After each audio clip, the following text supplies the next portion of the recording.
पिछले 24 से 30 घंटे में जब से रिजल्ट आया तो मैं कई तरीके के लोगों से मिला। मैं ऐसे लोगों से भी मिला जिन बच्चों के 180 नंबर थे, जिन बच्चों के 160 नंबर थे, और ऐसे बच्चों से भी मिला मैं कई सारे जिन्होंने लास्ट ईयर 1 या 2 नंबर से या 0.26 नंबर से फाइनल मेरिट से बाहर हो गए थे, यानी मेंस के बाद, और वो इस बार प्री नहीं निकल पाए। सोचिए, एक बार मेंस तक पहुंच के कुछ पॉइंट से रह जाना और फिर प्री ना निकलना, ऐसा लगने लगता है कि शायद ये नौकरी मेरे लिए नहीं बनी, मैं कंपीट नहीं कर सकता, मेरे से अब नहीं हो पाएगा। और उस मोड़ पे हिम्मत टूटने लगती है जब लगता है कि कोई यार आके पकड़ ले, कोई साथ ले, कोई बता दे कि सही डायरेक्शन क्या है, क्या मैं सही सोच रहा हूं या नहीं सोच रहा हूं। दोनों ही सम्मान के योग्य हैं। अगर किसी को ये लगता है कि प्री क्लियर हो गया है तो मैं बहुत टैलेंटेड हूं और ये टैलेंट का प्रूफ है,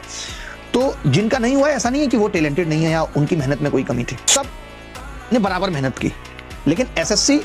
या फिर सरकारी नौकरी का जो सफर है वो कुछ इस तरीके का है कि कई बार मेहनत ठीक तरीके से नापी नहीं जाती। हो सकता है कि आपका एग्जाम उस शिफ्ट में पड़ गया हो जिस शिफ्ट में आपसे ज्यादा इंटेलिजेंट लोग ज्यादा थे, क्योंकि इस बार वाला जो नॉर्मलाइजेशन है वो इस तरीके से है कि हम टॉप इतने परसेंट लोग हर शिफ्ट से उठाएंगे। इसीलिए ऐसा भी हुआ कि जिन बच्चे के ज्यादा नंबर थे वो नहीं सेलेक्ट हो पाए, उनके बहुत ज्यादा कम हो गए, और कुछ बच्चे जिनके कम नंबर भी थे वो सिलेक्ट हो गए। परेशान होना लाजमी है, दुख लगता है कि यार इतनी मेहनत कर रहे हैं और फिर भी नहीं हो रहा। घर वाले भी कई बार कहने लगते हैं, खासतौर से लड़कियों के लिए बहुत मुश्किल हो जाता है, क्योंकि वो वक्त भी घर वालों से भीख की तरह मांगती हैं। आज लड़कों के लिए आसान होता है कि वो 2 साल 3 साल तैयारी कर सकते हैं, क्योंकि उनको नौकरी लेनी है। लेकिन जो महिलाएं आज फ्रीडम के लिए लड़ रही हैं कि नहीं यार, मैं अपने ससुराल में जाकर भी लोगों को खुद पे हावी होने देना नहीं चाहती, मैं एक नौकरी लेकर ससुराल पहुंचूंगी, उनके लिए बहुत मुश्किल हो जाता है कि वो किसी तरीके से पापा को कन्विंस करती हैं कि पापा मुझे 1 साल और तैयारी करनी है, 1 साल और तैयारी करनी है, और इस एक साल में कई साल निकल